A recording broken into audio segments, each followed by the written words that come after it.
This is the ditch drifter, the one with the solar panels. But what I wanted to share really was the Edrive, information I found about the Edrive. So that's a 10 kilowatt brushless motor, and its ratio is 2.5 to 1 to the drive shaft onto the pulley onto the main drive shaft. There's no key on that, it's just a taper lock that holds on there, which is sufficient. And the beauty about using it, you can go from 0 to maximum. I won't go maximum until I'm in the marina. And reverse is ever so simple. It's very quiet, very hush. But here's the thing that I ordered, or I sized up, and I wanted a 10 kilowatt motor.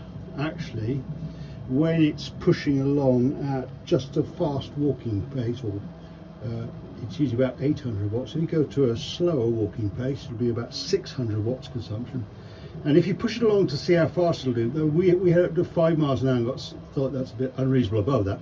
And then it was drinking 1500 to 2000 watts. But the net result is you don't need a 10 kilowatt motor.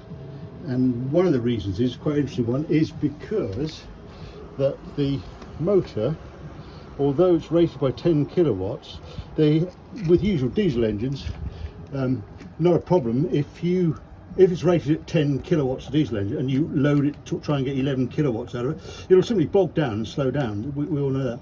But the electric motors don't. So what happens is that if you try and stall it, its consumption goes way up. It'll go way into the 20 kilowatts output on there. So, and the bit is it's rated at 10 kilowatts continuously, but you can peak it way above that should you wish to do that. So my bit would be is, if I was doing it again, I'd probably put a 5 kilowatt, if not a 3 kilowatt motor would be perfectly sufficient to push it along.